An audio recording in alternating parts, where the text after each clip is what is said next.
What is up, guys, and welcome to another episode of Guarani Vision, the first ever podcast dedicated to Paraguayan football in English. As always, I'm Roberto Rojas, and joining me my two great co-hosts, Federico Perez and Ralph Hanna. And guys, here we are, right on the weekend, another Superclasico coming to Paraguay. Obviously, a big game in terms for both teams, in terms of what they can do to win the Clausura, what it means for also the other teams looking in. Obviously, going to be very expecting a big game, as it always is in the country. We'll talk about that. We'll talk about also what's been going on from the youth perspective, because obviously we did mention the Sudamericano U15 in the last episode when we talked about Paraguay's World Cup qualifiers against Ecuador and Venezuela. But of course, this big one of the Sudamericano U15, and I kind of want to go into that. I feel like that's such a big deal. It's only the third title that they've won in their history. I'm going to Fede and introduce him as well. I think it's, obviously it's very early to really say if any of these kids will make it as like really, first of all, first team debutants or like professionals or even going to like big clubs. But I mean, certainly to win a title and especially in a continent that's always, competed with the likes of Brazil, Argentina, Uruguay, to win a title like us like this is a big deal for a lot of people. So yeah, I think the kids and I think the coaching staff of Mariano Ugasic is going to be very happy that they were able to win this title in Bolivia. Hi, Roberto. Hi, Rob. Hi to everyone listening to Guarani Vision. Great to be back for another episode. And yeah, to kick it off this way again, right? Talking about our dear Abi Roja, just like we've been doing these last couple of episodes, because we've been riding high with everything that's been going on with the Alfaro boys and now with the Uglesic boys. Also, we can say like that. Mariano Uglesic, another Argentinian doing his thing, but with the under 15 and getting a special title, right? Something that we haven't seen in such a long time. Just like you mentioned, the under 15 in South America going up against a giant that we know that's been working really well also in the youth leagues, which is Ecuador. They always have Independiente del Valle players there. They had a whole bunch of players that were really doing well. I think about 4 or 5 that are already signed with European teams, not like many of our players, our roster, which was more of a local team, local players. And I think there was only one in the whole list that came from a scouting that they did in Argentina. They played several friendlies over there, trying to get the attention of parents of young players, people that have left the country probably very young, or that even had kids outside of the country, especially in Argentina. You can do that in Brazil. You can do that probably all around South America, and you will find young Paraguayans that are playing. They found one in Vélez Sarsfield, Leo Cristaldo. He ended up being the captain and even kicking a couple of important penalties in those last couple of games. So huge milestone for all of these kids, right? I mean, you can point fingers at some of them that had a standout tournament individually, but I loved what I saw from the team. I love that I saw the team playing for the cause, getting every result and fighting every ball like it was the last one, and you could really see that they really put the work in. And I think it was a great tournament. And if they're so young, Roberto, and to see them come back to the country, to see all their family members waiting for them at the airport. Then I was just telling you guys off the air, even videos going viral of them going back to school because they're still kids. They still got to do their homework, and they're going back to classes, and the whole school just stops the classes just to give them the welcome back. It's a beautiful scene. Hopefully, it is just what they need to keep on evolving. I think we're going to see them again next year, because this tournament was supposed to be played last year in 2023. They ended up playing in 2024. So these guys are around, most of them are already 16. They will play the under 17 Sudamericano that will be played next year at the beginning of the year. They might even play in a World Cup, the under 17, because the under 15 does not play World Cup. So this is just the first step for them. I'm really happy, and we're obviously going to follow their career as they are Sudamericano champions, guys. Congrats. Yeah, and I think Ralph, I think youth football is it's such a vital piece in, well, everywhere in the world, but of course in Paraguay, I think it's so, crucial. You look at so many players, even that what we've seen now in the current Paraguay team and even back then. I mean, they all had their starts in youth football. It's been a while, and we've seen Paraguay in the past go to U20 World Cups, U17s. Sometimes they've gone well, sometimes they haven't, but I think that's so vital for them to win these type of titles. To, obviously you can't compete in a U15 World Cup as of yet, But, obviously that can build your way up to what you could do at U17 level or at U20 level, U23 level. We saw with the with Carlos Harasalier winning the Preolímpico and then obviously performing the Olympics. So this is clearly a big step, or at least like the first step for a lot of these players that, of course, if it all goes well, that they can make, the big push to, obviously the first team of a major club in Paraguay or wherever, and then playing on your on your youth national team and whatnot. So I think it is an important step. And of course, it was done in dramatic circumstances as well. Two penalty shootouts against Argentina in the semifinals, and then, of course, winning against Ecuador on penalties in the final. So it was done in a lo Paraguay, as we say over there in the country, to win dramatically and to win stressfully as well. Yeah, very, very much Paraguayan style. If people that remember, for example, 2011 Copa America, where they got to the final without winning a game, I think there was some similar feelings. And Paraguay traditionally do quite well in those penalty shootouts, right? I mean, I'm just trying to think of other ones where we've beaten Brazil in penalties.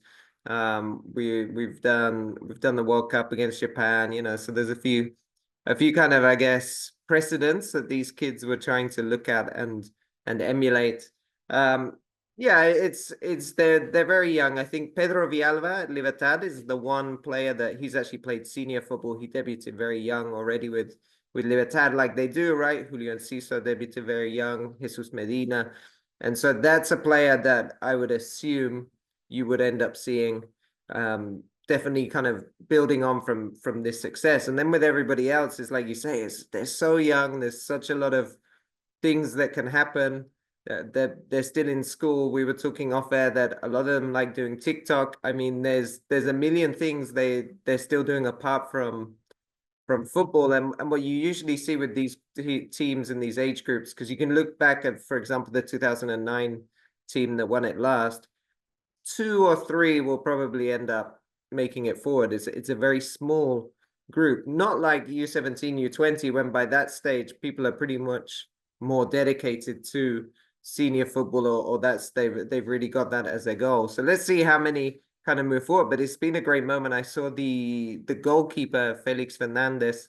He went back to his hometown and he was like celebrating with everybody. There was another player, I forget who it was, but he was like received by all the locals in his town. I mean, these kids become like, heroes, and it's huge pride if you think of Paraguay is such a small country of 6 million people at the last census, so it's even gone down because there's a lot of immigration. So 6 million people, and then you go to these towns that are sometimes just hundreds of people or 1,000, 2,000 people, and you can say, well, I've been out of the country, which is a big deal. I've been abroad, but also I went there and I beat Argentina and I beat Ecuador and I won a title and I'm the best in South America and I'm from this tiny place. I mean, it's very cool for that and to be able to go back and share that. And it's interesting. That's the first thing everyone wanted to do, right? All the kids, after they've been in the airport, they wanted to go back to those hometowns and show off their medals. And I think it's a very, it's a very cool moment. And let's see what that brings. And it is interesting, just the point that Fede made, that this is very different, that they were U16s, most of them. I think Leo Cristaldo, even though he's captain, he's actually one of the few that is an under 15 still. But they have this chance actually to continue. And what the APF have to decide now is, do they pass this group on to the U17s coach, or do they switch Uglisic and put him as U17 so he can continue bringing up the players he's already worked with? We've seen that done sometimes before. There's pros and cons, right, of whether you decide to do that. But we'll see what they do, because the tournament comes up in the next Sudamericano, I think, is in March, right? So it's not that far away. So they can keep working together and see if they can build on this success. Yeah, the tournament will be in Qatar in 2025. Actually, the next few ones are going to be in that country for the next 5 years. But yeah, I think it's certainly it's an important thing. And just to close it out here, I think you're right. I think it is certainly, and Fede, I think, well, actually, all of us can be a testament of what we saw. Like, the tournament's in Venezuela, by the way. That's the next U17 title championship. So I think as well, we also have to really look at it from a perspective of how a lot of these players could fare out. And, we've seen a lot of them who perhaps reach this kind of level of success, and maybe they fall off with like some different vices or injuries or whatever it may be.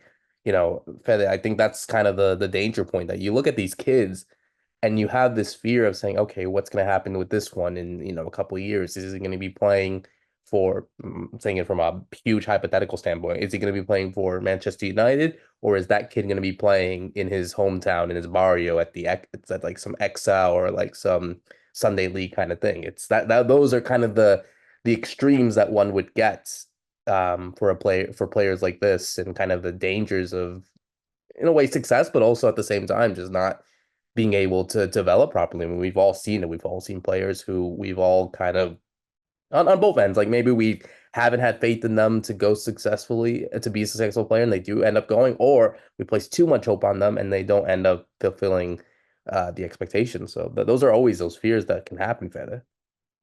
Yeah, and to Ralph's point, we are a small country. We don't have that many players. So the ones that do end up playing on the national team, that gain that experience, hopefully they can take that to the senior level eventually. There are a couple of those players today in the senior team, or that are available in the local league, that have that experience and that can eventually have that level. Hopefully most of these players do end up having the opportunity to eventually play in the senior national team. It is very difficult.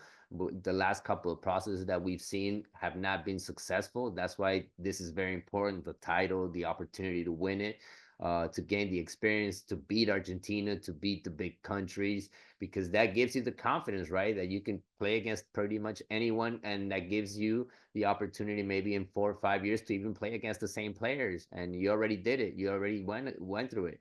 But there's so many obstacles in the way. I've seen it with so many players along my career as a journalist, of players right there before they have the opportunity to play in first division, and they get injured. I just, one of the last cases I remember is Diego Gomez, and he went through a long period of having to wait after a very hard injury to gain his opportunity in Libertad. Everyone knew that he was going to be a star, but it was just a matter of how is he going to bounce back from it? How is he going to stay focused outside of the field during those 8-9 months that he can't play, that he can't practice? Is he going to go out and party, or is he going to stay focused, eating correctly?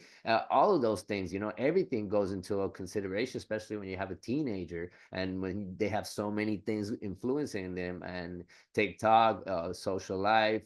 Now they are famous. They've been all over the news.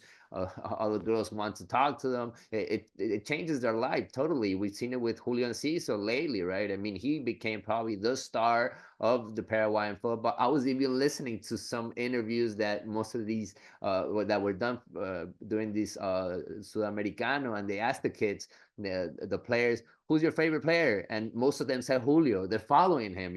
He's the star right now for the young kids, and that's beautiful to see. That they have new role models, and they can be those role models. But if you think about the last ones, I was going through my head as I was listening to Ralph, and the only one I can remember is Derlis Gonzalez, going through the process, going to Europe. He ended up playing the Champions League, and he's back here at home, right, after playing in Brazil, after playing in a couple of big leagues.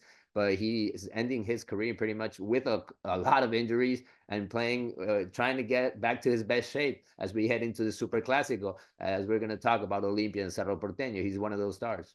Yeah, and I mean, like, again, just to finish it off here, Ralph, I mean, sometimes it is bad luck. So, like, sometimes, you could deal with an injury and you don't recover and become the same player. So those things could happen, but those are out of control. Whereas other things, like Fede mentioned, like other vices, that is in your control in a way. And so I think that's where, you kind of have to step back and look at what every player is doing. And hopefully that, these clubs that are, taking care of these kids, it doesn't matter if it's in Paraguay or abroad, are kind of nurturing them for them to develop into not just better players, but also as better people as well. Yeah, there's a lot of work that goes on especially in Libertad, right? There's a lot of work that goes into things like nutrition and sports psychology and education. So it's not just football, because like you're talking about, there's so many things you need to kind of develop in a teenager. And then other clubs are sort of catching up, but if we're honest, I mean, at this level, these kids are making huge sacrifices. I mean, I don't know if you saw the interview with the goalkeeper Felix Fernandez's mom. he lives in a very difficult situation. I mean, he's in terms of it's extreme poverty. There's no other way to put it. And they're sacrificing everything so he can go to training and he can be there, right? This is the reality at this level, because they can't sign pro contracts, obviously. Nobody is going to do that, even when they're kind of, until they're really on the verge of the first team, the clubs won't take the risk. So it is at the moment there's huge sacrifices, and there's so many things that can happen. One thing I did notice is there's like 2 or 3 big agencies in Paraguay in terms of player agencies. Most of these kids are signed up with two big ones. So the same people that represent Diego Gomez, for example, a lot of their players are in there.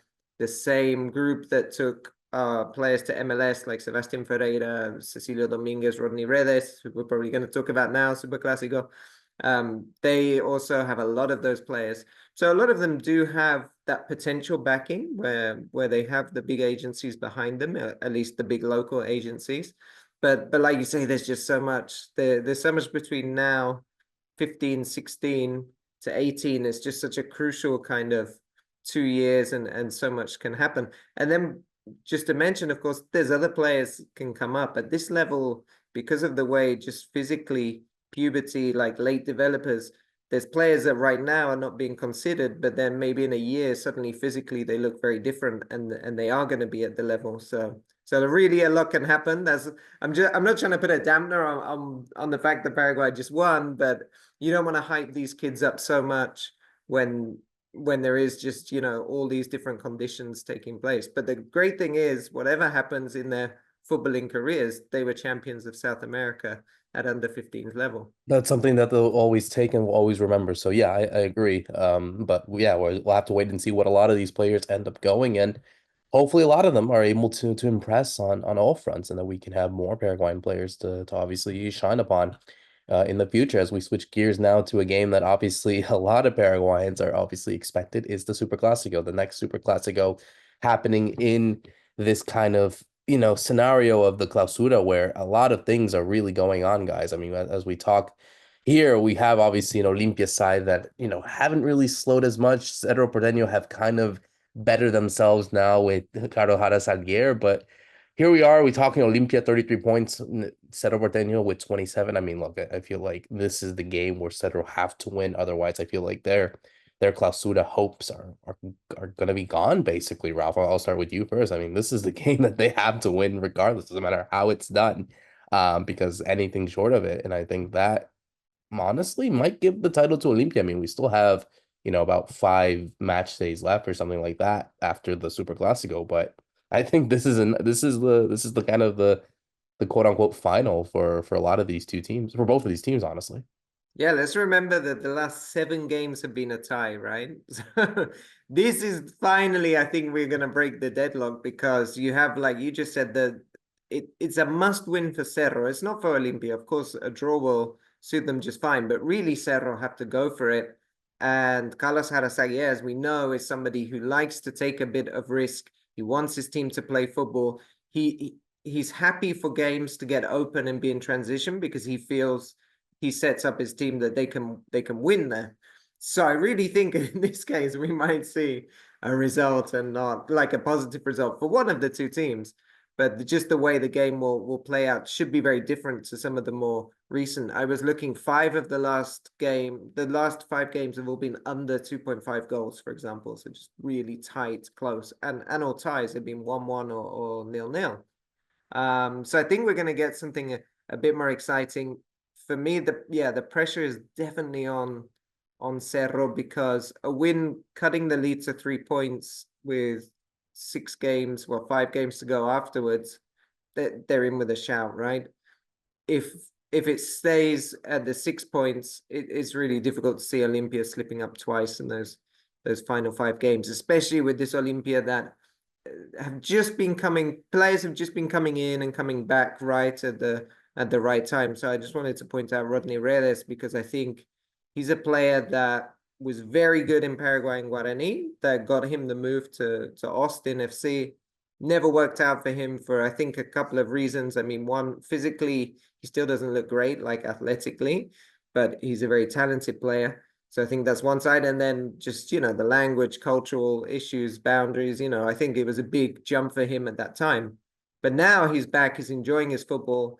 He's finding those important either goals or assists. And he's really just been able to make that difference the way that Cerro were hoping, let's say, Cecilio Dominguez was going to do and did for a while until he was injured, or they hoped Iturbe would do, and maybe Iturbe's done it in flashes, but not in these crucial moments. So I think when you go into as we start looking at some of the players that Cerro have to look out for, one of them is going to be Rodney Redes, and probably he's going to be on the right side, and you have Diego Leon on the left for Cerro, the left back. So that's the young player that's going to have this big task and have a lot of one-on-one battles, because like we said, Harasagia is probably going to set it up where there's going to be a lot of just one-on-one battles and duels and moments of transition that kind of players are going to have to win those to be able to try and take something from this game.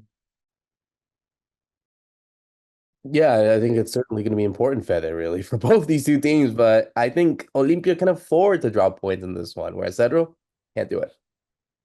No, and I was just looking at the standings as Raf was talking, and this Olimpia team, this team that's standing in that first spot, has only lost one game. They've been really strong in defense. They've had, I believe, the best goalkeeper so far, which has been Gaston Olveira. That's been their strong point. Gaston Olveira had a bit of problem on this last game against Libertad. They thought that he wasn't going to be able to start. They waited until the last minute. He ended up playing. He ended up having an important game, and Olimpia won. They beat Libertad before heading into the Superclasico. That gives them the opportunity, thinking in this game, especially that a tie is not a bad result. Thinking on the long run, thinking that they're on this important streak of last 6 games, and what they need is just to accumulate enough points and not let anybody get close to them, just like nobody has been able to do it so far. I mean, Nacional had the opportunities. Every time Olimpia gives up points, they end up tying, or they let the opportunity go by. It happened last week again against Deportivo Luqueño. You've always waited for Dos de Mayo to put the gas on, but no, their fight is to try to qualify for the Libertadores, maybe, or end up in Sudamericana. They don't have enough for the title race. Guarani, so many ties, around 10 for this team. They have not been up to it. They're still in the fight, technically. If we end up having another tie, maybe in the Superclasico, I'm looking at all the scenarios, guys, because I don't think it's just between Olimpia and Cerro Porteño still. But if Cerro Porteño does win, obviously they're gonna have that momentum. They're gonna have everything going for them that has not been going for them so far in this tournament. They barely won against Sol America on this last game. They had a very hard time in Copa Paraguay. I don't think they're clicking yet with the new coach.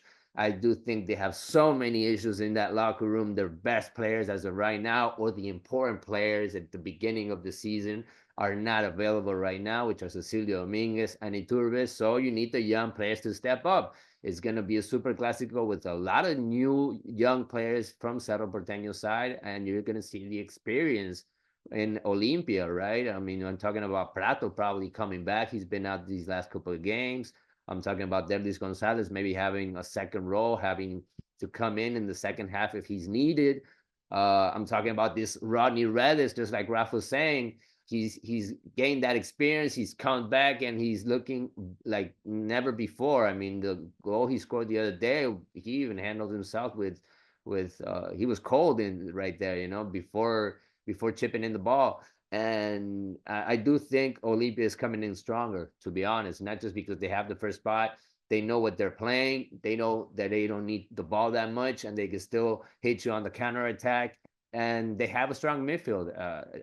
That's the difference with Cerro Porteño. It's Robert Pires Damota with who? You don't know what the midfield is going to be. And I think Cerro has just too many issues. And it could be the last downfall also for the Cerro Porteño. They've been just accumulating ever since falling out of the international stage.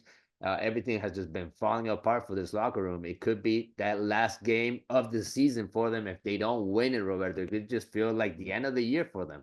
Well, even that, I mean, I'm looking at the schedule for both these two teams. So they got Tacuarembó, Nacional, Guarani, Trinidad and Libertad. Those are all settled games after the Superclásico. Olimpia have Ameliano, Tacuarí, 1 de Mayo, Nacional, and Luqueño. So, Ralph, even if Cerro do win this game, um, will it be enough though? I don't know if they're gonna reach Olimpia. Like that's the thing. Olimpia, I don't see them slowing down in these 5 games. I don't see a banana slip on this one. Whereas Cedro, I mean, I got a couple games in there that they could definitely screw up, even if they do win this Olimpia game. Yeah, right. It's a much harder run-in, I think, for Cerro, especially against Guarani with Chiquiase, who's just made that Guarani team not particularly exciting, but they've only lost 1 game through this whole season, and they're still sneaking around maybe a second place. I don't think they could catch up, but they could catch up with Cerro and Nacional. So I mean that's a really tough game. Then they finish at Libertad, which regardless, Libertad I'm going to win the league, but it's still always going to be a very tough game on paper. So I think it does look very hard for Cerro and for Olimpia. You're just hoping if you're a Cerro fan that they slip up against Nacional. I guess would be the most likely that Bernay could do a favor. But it all goes back to this game, right? This Superclásico, that it's very dependent on Cerro winning to cut that gap to 3 points. And I was just looking. I mean, they're playing in Defensores del Chaco. So maybe that will help Cerro a little bit, right? Because I was looking, Olimpia haven't won there in 5 years now.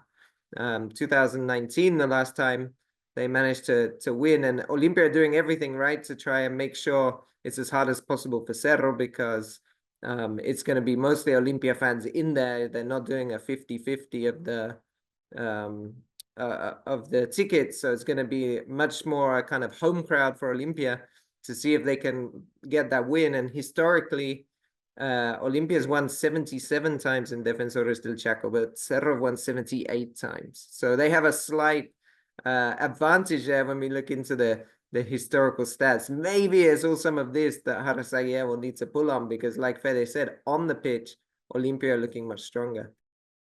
Yeah, I'm totally with you, Raf. Especially when you see that I talked about Olimpia being so strong in defense, or especially with their goalkeeper. I do think John Fernandez has had his mistakes along this clausura. Sometimes some things that we haven't seen before. There was even rumors that he wants to leave at the end of the year. You know, he's one of those players that has been there for a while in that locker room, and they're kind of they're carrying that weight, right? Him, Federico Carrizo is another one, Pachi Carrizo. You know, those are leaders that they're carrying this situation because the experienced players are not there.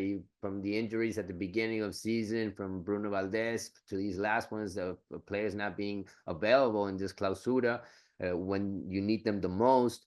It's for the young. It's a game for the young players to step up. Maybe Gabriel Aguayo can be the MVP of this Superclásico. Maybe it can be that first huge game for Derlis Rodriguez, or maybe it can be just keeping that streak of goals for Francisco da Costa, who has been their main striker since he ever took over as the center forward. I mean, no one can take that spot from him because he's the top scorer of this team. He's scoring in pretty much every game, and he's been able to give the opportunity for this team to still be in the fight. I don't like the defense. They changed it up so many times along this tournament. So I do think that is the weak spot of this team. And I do think Olimpia is going to get their opportunities eventually in the game, even though Cerro's going to go all out either at the beginning or eventually because they need the points. They're going to have to attack. They're going to have to look to score on Olimpia and handle this match, but I do think they're going to have a real hard time.